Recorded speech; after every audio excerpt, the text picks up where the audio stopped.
On day 6, we'll finish looking around Richmond, and then we'll head to Williamsburg for the rest of the day. Our first place we'll look is St. John's Episcopal Church. We're here today because the Second Virginia Convention was held here in March 1775. Among others attending were George Washington, Thomas Jefferson, Peyton Randolph, and Patrick Henry. And this is where on March 23rd, 1775, Patrick Henry gave his very famous address. I know not what course others may take, but as for me, give me liberty or give me death. He was elected as the first governor of Virginia and served 5 terms, had 17 children, and although he criticized the Constitution, he helped draft the Bill of Rights. As we arrive, we'll go to the Visitor Center in the back. This was originally built as a Sunday school building and later used as a school. Here we'll pick up our guide. This parish was formed in 1611, and its first priest was Alexander Whitaker. He is the one who baptized Pocahontas and also conducted her marriage ceremony.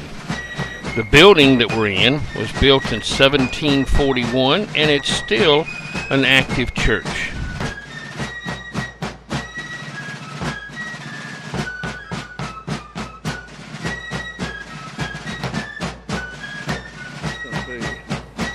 In the cemetery is buried Elizabeth Arnold Poe, Edgar Allan Poe's mother, and also George Wythe. Next we'll head to the Museum of the Confederacy. We actually saw part of it yesterday at Tredegar, and now we see the other part here near the Confederate White House in downtown Richmond. At the Battle of Bull Run, they came from Pennsylvania and some from Maryland to see the rebel boys get spanked by Honest Abe's broad hand. We said we'll run 'em to Atlanta and to Galveston Bay. This was Lee's camp tent, and everything here belonged to him, and he used most of it daily. The ladies wore their brightest shawls, the gentlemen were gay. They came to see their Yankee boys with old Virginia. I held my mama's hand and skipped when the soldier said to me, would you rather have Jeff Davis hat? This is a portion of the propeller shaft for the Merrimack. Next we'll be going to the Confederate White House. This building was built in 1818 and became the residence of Jefferson Davis during the Civil War. 5 years afterwards it was used as a Union headquarters and then became the first public school in Richmond. In 1890 it was bought by the Confederate Memorial Literary Society and used as a museum until it was restored and reopened in 1988 in the way it would have looked when it was the Confederate White House. We said we'll run 'em to Atlanta and to Galveston Bay, but they run us back to Washington and Philadelphia. It's now time to take a drive from Richmond down to Williamsburg on the Colonial Parkway. This tunnel we'll be going through actually goes underneath historical Williamsburg so that it doesn't have to interfere with the city itself. We'll start our visit with Colonial Williamsburg at the Visitor Center, where 1 million visitors a year come through. Colonial Williamsburg is made up of 88 structures, 39 of them original from the 17 and 1800s. This was a rundown town until the 1920s when John D. Rockefeller Jr. decided he wanted to restore this to its original glory and use it as a living history center. So everything within Colonial Williamsburg must now dress, talk, or act like the 1700s or be hidden so that the visitors cannot see it. At the Visitor Center, you can pick up your tickets and make reservations for various sites there, get hotels, and then you take a bus into town to avoid all the traffic. We'll start off our visit to Williamsburg today by looking in this area of the city.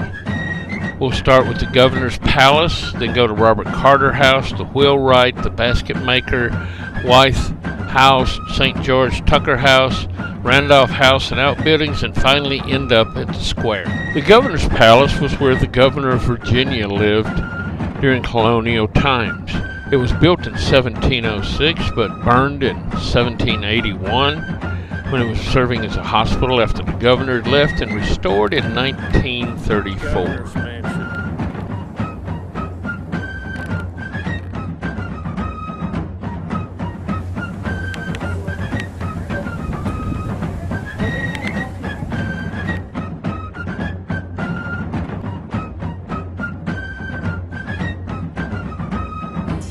John D. Rockefeller Jr. purchased the city of Williamsburg, because if you're a Rockefeller, you can buy a city. And they decided to restore this to a historic area. They tore down Williamsburg High School. But now let us say that you arrive here wearing a suit of embroidered wool and carrying a sheaf of documents in your arms. Do you think you might be invited inside? It's much more likely. You'd be instructed to wait here in the entry hall until you can be seen by Mr. Menzies or Captain Foy in the parlor.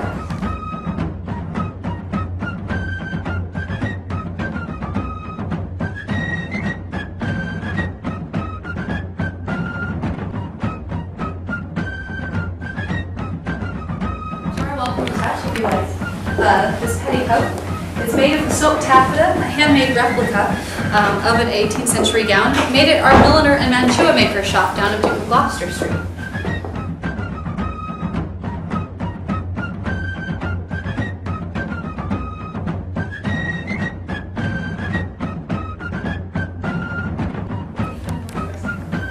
It is not, however, just a room for putting on our clothes. She also entertains guests in this room, spends time with her children, and perhaps takes some keys, has some time with herself. Her elder daughters might practice on the pianoforte here.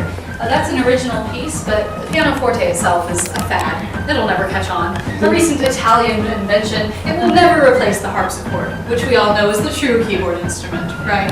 Of course. She might spend time with her sons as well.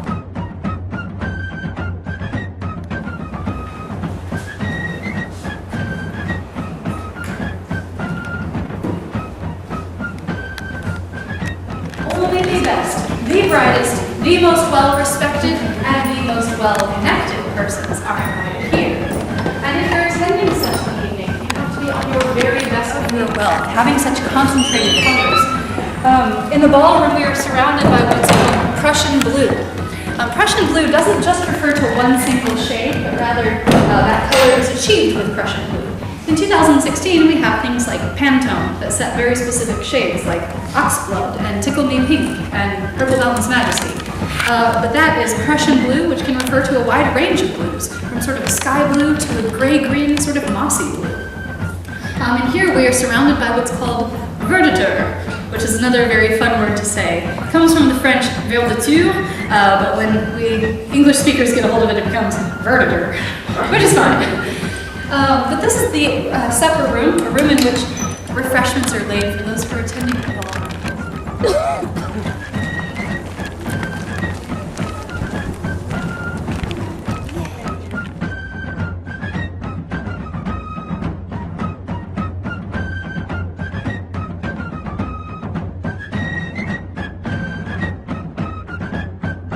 Something tells me you're not a guest because you're out here with me during dinner time. Yes, that means that I'm probably not a guest. Yeah, you're probably a worker bee like us. Uh-huh. Do y'all get the sample to make sure it's not poison? We don't need to do that. The Royal Governor brings over his professional men from his stately homes. Last two do that. So he knows what the governor's looking for. Mm-hmm. And we have oysters here, right? No, we don't have any oysters on our table. That is sweetbreads of veal, sir. Oh, okay. And suckling pig. That is a bunny rabbit. Oh, bunny rabbit. All right. So, fried squash? Fried potatoes. Oh.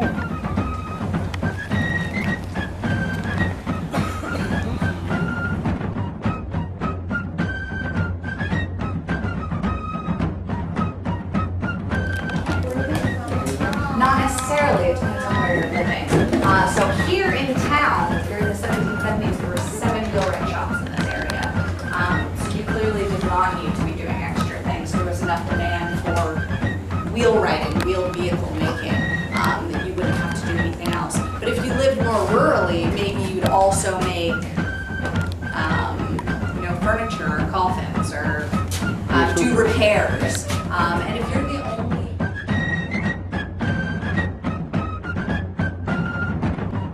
The original idea for restoring Williamsburg came from Reverend Dr. W.A.R. Goodwin, who was the Burton Parish church pastor and wanted to restore the church and the entire area around it.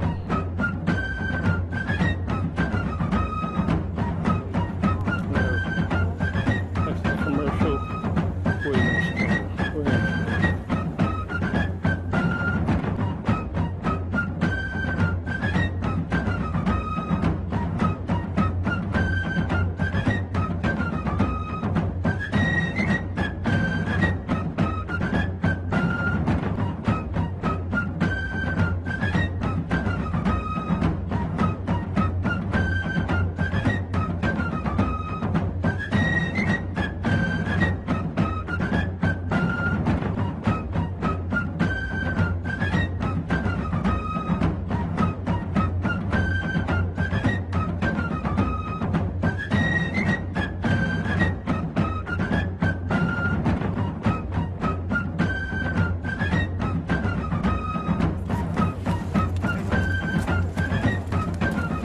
Colonial Garden.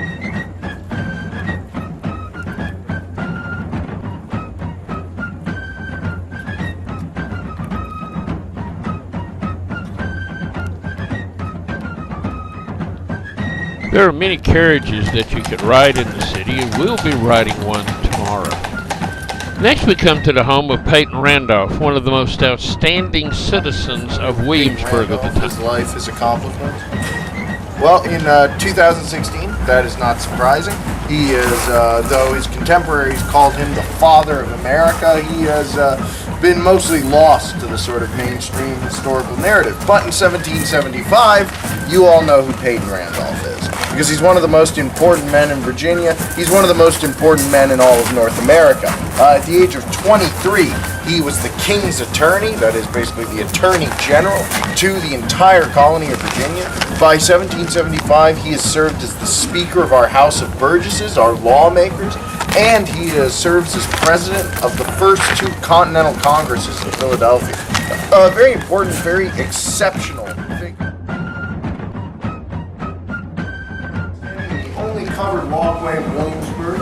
It separates the main house from the work areas and the slave quarters, and we believe it was built for a very simple reason. We believe Peyton Randolph built it for the comfort and convenience of his wife, Betty.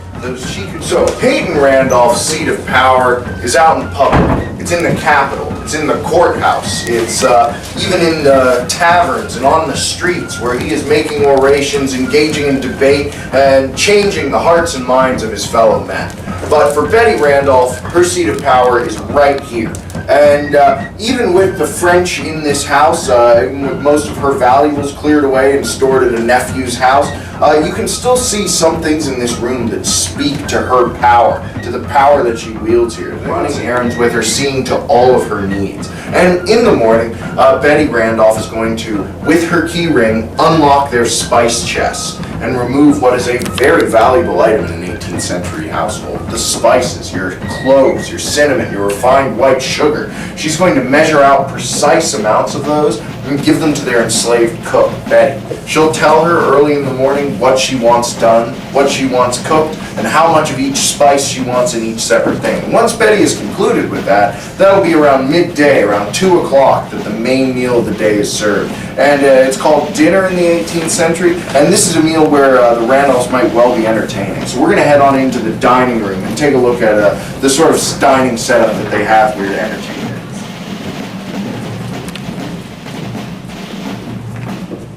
Pretty impressive dining setup, right? And this is something that Peyton Randolph is going to be very mindful of when he entertains his guests. He wants his guests to be impressed. There's no point in being wealthy if you can't show it off, since in the 18th century, we believe that the finer sorts of people have really entertaining you, and he'll have exceptional people coming to dine with him. People like George Washington, who is a wealthy planter, a colonel in the Virginia militia, a community leader. People like Thomas Jefferson, who's Peyton's young cousin, a budding intellectual radical and wealthy planter in his own right. People like Peyton's older brother John, who was the first son in their family, and is a staunch loyalist to the crown. And around 1774, the conversation at this dinner table is going to be growing heated. They're going to be very concerned about new tensions with great liberties of man and his nature in his natural state. Thomas Jefferson grows thirsty. You might notice there are no glasses on the table, so how is he to get a drink? Well, he'll lift his hand up, and one of the enslaved waiting boys, perhaps George, Eve's son, will place a full glass in his hand, which he'll drink from, lift his hand back up, and the glass will be taken away and washed off should he need it again. So by 1775, the choice is fixing to Thomas and growing ever more high stakes, and Peyton Randolph's relationship with his older brother John, a conservative man who always wished to remain loyal to Great Britain, is destroyed by John's desire to stay loyal to the crown. John will return to England, and he and Peyton will never speak again. This sort of drama plays out in families all across North America. Families will be torn apart by a split loyalty.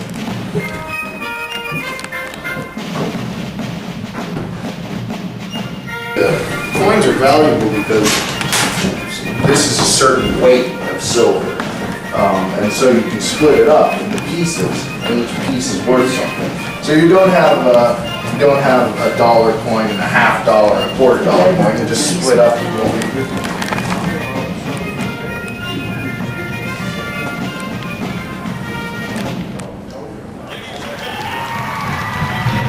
And now it's time for reenactment of the Getting Ready to Go to Yorktown.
And this brings us to the end of day 6, and we head to our Williamsburg hotel.